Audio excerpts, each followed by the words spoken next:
어떤 초등학생이 있었습니다. 초등학생이 학교 선생님에게 편지를 썼어요. 편지의 내용은 그렇습니다. 선생님, 엄마는 항상 나를 사랑한다고 말해요. 그런데 늘 때려요. 선생님, 사랑은 아픈 건가요? 이렇게 편지를 보냈어요. 선생님이 처음엔 장난인 줄 알았어요. 근데 얘를 지켜봤어요. 그냥 편지가 아닌 것 같아요. 늘 어둡고, 그래서 그 가정을 방문했습니다. 학대 사실이 있다는 것을 발견했습니다. 그 조치를 취했습니다. 여러분, 그런 노래 가사 알아요? 너무 아픈 사랑은 사랑이 아니었음을. 공감하십니까? 엄마가 아이를 사랑하는 것은 너무나 당연해서 그 아이를 무시하고 있다는 것을 잊어버리고 지나칠 때가 많아요. 그런 순간이 많아요. 왜? 난 엄마고 넌 자녀야. 내가 널 사랑하지 않겠어? 그래서 무시하는 순간이 있다는 것도 퉁치고 넘어갈 때가 많다는 것입니다. 배우자 간에도 마찬가지입니다. 내가 더 친절하게 다정하게 내가 더 존중해야 되겠구나. 이런 고백과 결단을 하는 사람이야말로 멋진 사람이에요. 더 발전하려고 자기를 돌아보고 성찰하는 사람이 멋진 사람. 그런 사람이 가정이라는 공동체에서, 나아가 교회라고 하는 공동체에서 더 성숙한 사람이 되어갈 수 있다는 것입니다. 오늘 말씀해 보니까 사랑에는 거짓이 없어야 합니다. 서로 사랑으로 다정하게 대하며 존경하기를 서로 먼저 하십시오. 사랑은 예배입니다. 마음과 삶이 일치하는 예배요, 하나님 앞에 온전한 헌신으로 드리는 예배와 같은 것이 사랑입니다. 말로만 사랑이 아니라 우리의 삶의 전부를 헌신하는 것이 사랑입니다. 오늘 로마서 12장인데 로마서 1장부터 11장까지는 개인에게 권면하는 거예요. 각 성도 한 사람 한 사람에게. 12장부터 마지막 16장까지는 공동체에게 주는 권면입니다. 공동체라고 하면 둘 이상의 모임이 공동체예요. 가정도 공동체일 수 있죠. 또 우리 교회도 공동체이죠. 친구들 모임도 공동체이고요. 혼자서는 배울 수 없는 게 있어요. 공동체이어야만 배울 수 있는 게 사랑입니다. 혼자 있는데 뭐 사랑을 배웁니까? 그래서 사랑이나 인내나 자비나 이런 모든 성령의 열매들은 공동체적입니다. 함께, 특별히 예수님이 머리가 되고 우리는 지체가 되어서 이룬 한 몸 공동체에서는 나에게 주신 재능, 은사, 은혜 이런 것으로 함께하는 것이 굉장히 중요한 부분이고 배워야 하는 부분이기 때문에 로마서 12장부터는 그 공동체에 대한 권면의 말씀을 주고 있다는 것입니다. 여러분, 이 시간에 여러분의 사랑은 과연 예배와 같은지 이런 것들을 돌아보는 시간이 되기를 원합니다. 로마서 12장에는 굉장히 좋은 말씀들이 많아요. 근데 제가 다 일일이 소개할 수는 없고 주중에 여러분들이 주보를 참고하면서 이렇게 따라오신 분들은 좀 쉬울 수 있어요. 굉장히 좋은 말씀이 많아요. 그 중에 몇 가지만 소개하려고 해요. 먼저 12장 1절 말씀을 같이 읽어보겠습니다. 형제 자매 여러분, 그러므로 나는 하나님의 자비하심을 힘입어 여러분에게 권합니다. 여러분의 몸을 하나님께서 기뻐하실 거룩한 산제물로 드리십시오. 이것이 여러분이 드릴 합당한 예배입니다. 아멘. 여기 보면 합당한 예배라고 한국말로 써 있잖아요. 근데 한국말도 번역이 다양합니다. 이 부분이 영어로 보면 우리 조금 다음 거 한번 보여주세요. 자, 한글 성경 중에 영적 예배다 또는 진정한 예배다, 합당한 예배다 다양하게 번역했고, 영어도 마찬가지예요. spiritual 서비스라고 하면 영적 예배예요. 근데 reasonable 서비스라고 하면 합리적인 예배, 합당한 예배. 그렇죠. 자, 영적 예배가 곧 합리적인 예배다 이런 뜻인데, 우리가 1월 1일 때도 이 말씀을 나눴는데 여러분 기억나십니까? 이걸 보여드린 적이 있거든요. 우리가 보통 영적이다 하면 뭔가 공중에 붕 떠 있는 것 같은 성령 충만이라는 말도 여러분들이 그렇게 생각할 수 있는데 그렇지가 않습니다. 진짜 영적이라는 것은 내 삶 전체에 걸쳐서 드러나는 거예요. 삶 전체에 있어서 하나님 앞에 합당해지는 삶, 그게 합당한 예배, 영적 예배다라는 것입니다. 평소에 말썽장이 청년이 있었어요. 그 청년이 어느 날 예배를 드리다가 은혜를 받은 거예요.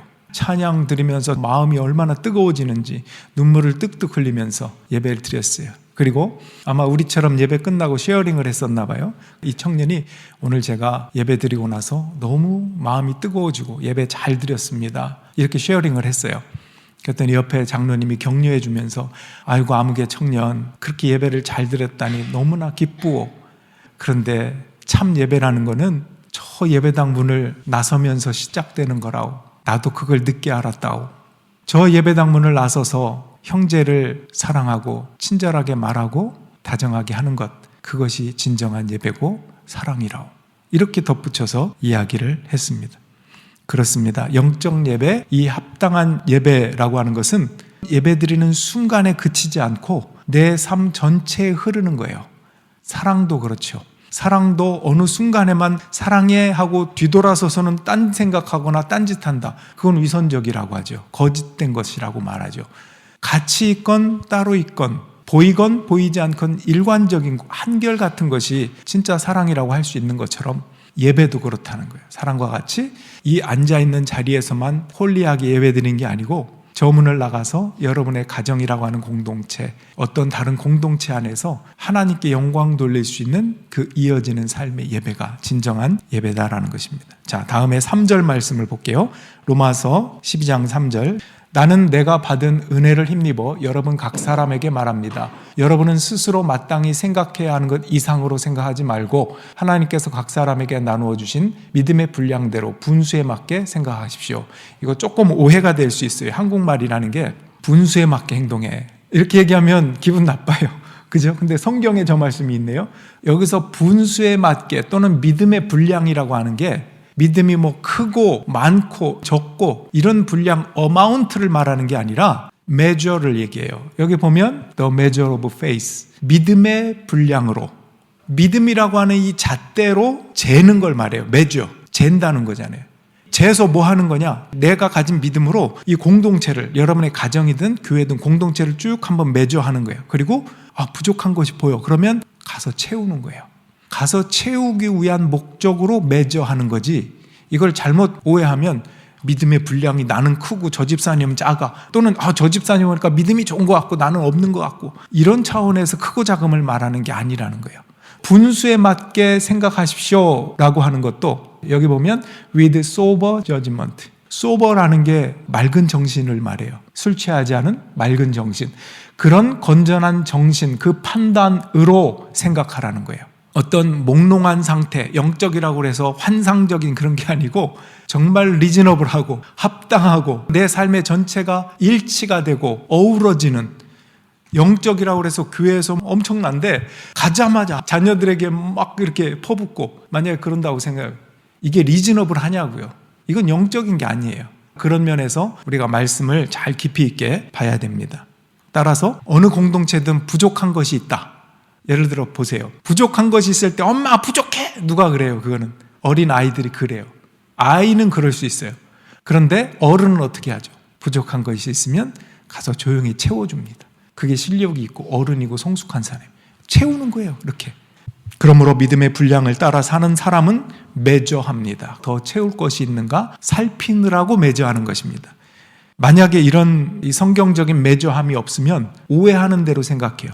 크고 작음, 높고 낮음, 저 사람은 나보다 높아, 나보다 낮아, 이거를 마음에 정하고 대하고 분란을 일으키고 미워하게 되고 갈등을 일으키게 될 수밖에 없어요. 이게 모든 교회에, 모든 가정에 있는 근본적인 부분이에요.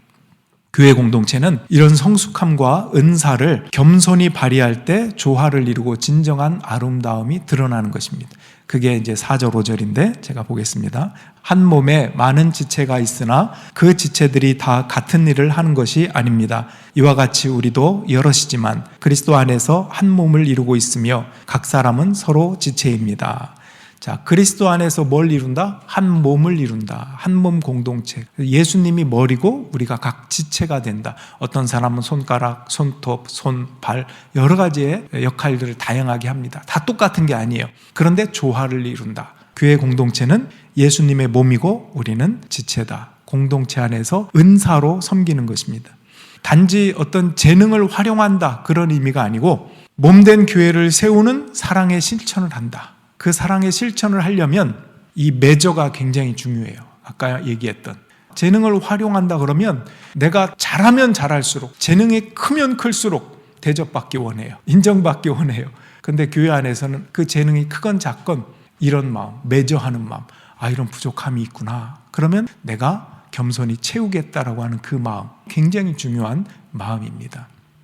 은사에는 여러 가지가 있어요. 설교의 은사도 있고, 가르침의 은사도 있고, 섬김의 은사, 대접의 은사, 누구를 권면하는 은사, 위로하는 은사, 누구를 구제하는 은사, 다양한 은사들이 많아요. 그런데 어떤 은사가 특별히 크다, 많다, 높다 이런 게 없이 동일하게 필요한 것이 은사들입니다. 은사 중에 제가 오늘 말씀드리고 싶은 것은 비난하지 않는 것도 은사다. 성경에 나와 있는 말은 아닌데 제가 목회하다 보니까 누군가를 비난하지 않는 것만 해도 은사구나. 비난의 은사가 있는 사람들이 있더라고요. 만나기만 하면 비난이야. 만난 사람을 비난하지는 않아요. 양심이 있으니까. 만나서 제3자를 비난하는 거예요. 그 사람 얘기하고 누구 얘기하고 누구 이런 은사만 없었으면 좋겠어요. 비난하지 않는 은사가 있었으면 좋겠어요. 여러분 예를 들어볼까요? 예수님은 십자가에서 자기를 조롱하고 침뱉고 비난했던 많은 사람들에 대해서 어떻게 기도했죠? 저들의 죄를 용서하여 주십시오. 저들은 자기가 하는 일을 모릅니다. 기도했어요. 비난하는 대신 기도했다는 거예요. 여러분 혹시 비난이 마려우신 분이 있다면 기도하시길 바라요. 누굴 막 깎아내리고 싶고 흉보고 싶고 그럴 때 기도하세요. 그 사람을 위해서 진정으로 예수의 이름으로 기도하십시오. 심리학적으로도 그렇고 성경적으로도 그렇고 깊이 따져보면 내가 왜 누군가를 비난하는가? 그 이유는 자기가 높아지기 위해서예요. 여러분 로마서 지금 12장이지만 1장부터 쭉 따라오면서 로마서가 지적하는 죄 중에 자기의라는 게 있어요. 자기의에 빠졌다. 하나님의 의를 따르지 않고 자기의를 내세운다. 그런 얘기가 있었잖아요. 자기의야말로 내가 높아지려고 하는 교만한 마음에서 나오고 비난도 그 사람을 깎아내리면 내가 좀 높아질까라고 하는 보이지 않는 잠재의식에서 하는 것입니다. 여러분 비난 친구가 되지 마십시오. 만나면 남을 비난하는 사람, 그 사람은 자기의에 충만한 사람입니다. 그러니까 예배가 뭔지 사랑이 뭔지 전혀 모르는 사람이에요. 반대로 만나면 긍정적으로 대화하고 그 사람을 격려해 주는 사람이 있어요. 누군가를 비난하면 그 사람의 좋은 면들이 있다는 것을 알려주는 사람이 있어요. 이 사람은 사랑이 뭔지 예배가 뭔지 아는 사람이에요.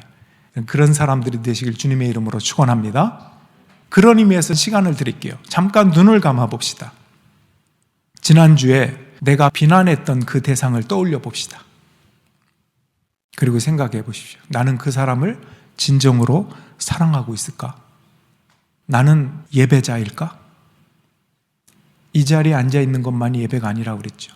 예배는 우리의 삶 전체, 우리의 언어, 우리의 생각, 우리의 삶의 자리에서 행동, 모든 것들이 합당한 영적 예배라는 것. 자, 이제 눈을 떠봅시다. 마태복음 15장 7절로 9절. 자, 예수님이 하신 말씀이에요.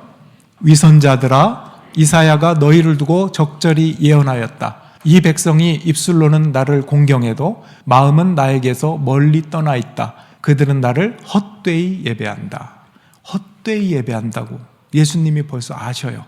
자, 오늘 본문 사랑에는 거짓이 없어야 합니다. 악한 것을 미워하고 선한 것을 굳게 잡으십시오. 형제의 사랑으로 서로 다정하게 대하며 존경하기를 서로 먼저 하십시오. 아멘.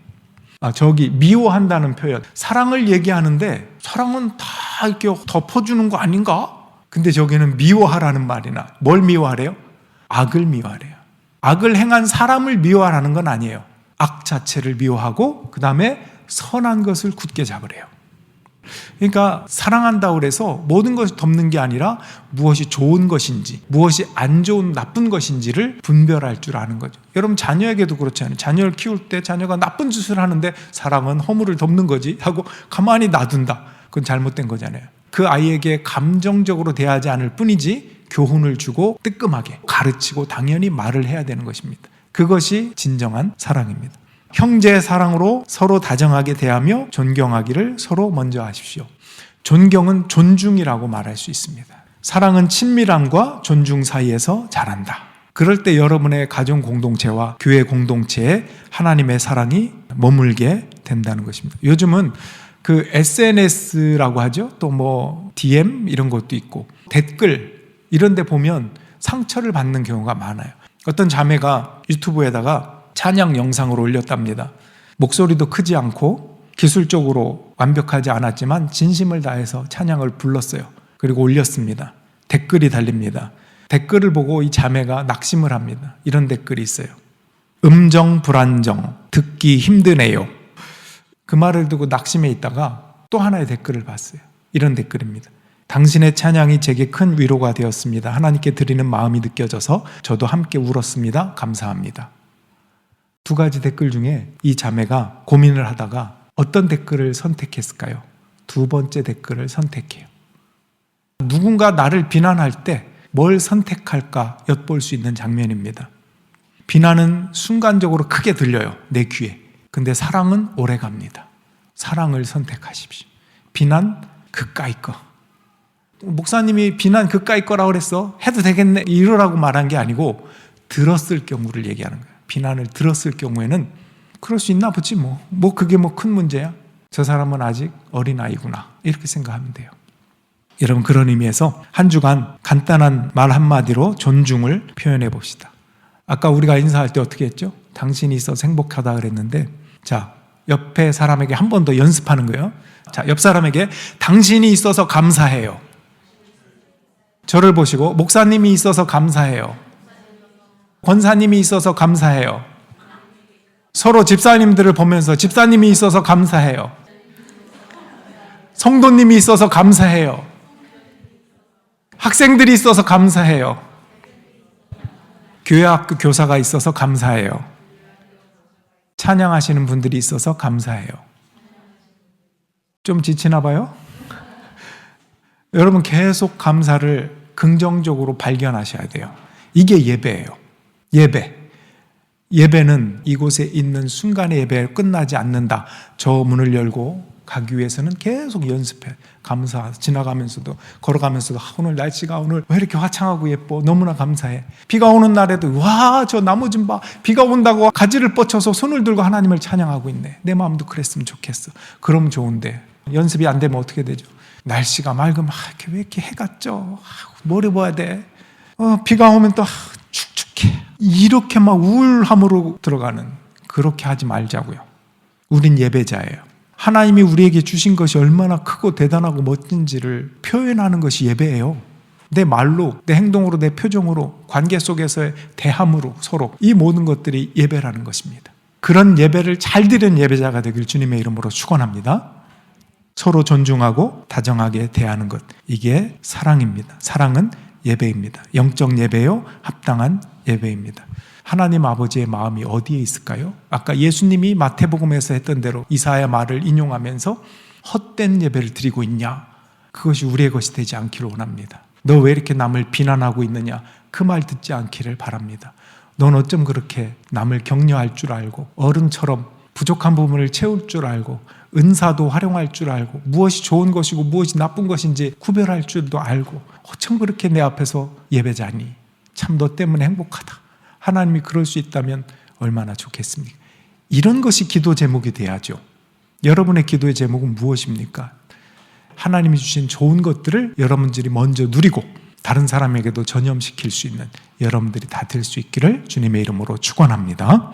우리 일어나서 찬양 드립시다. 하나님 아버지의 마음이라는 찬양인데요, 우리 가사를 생각하면서 부르겠습니다.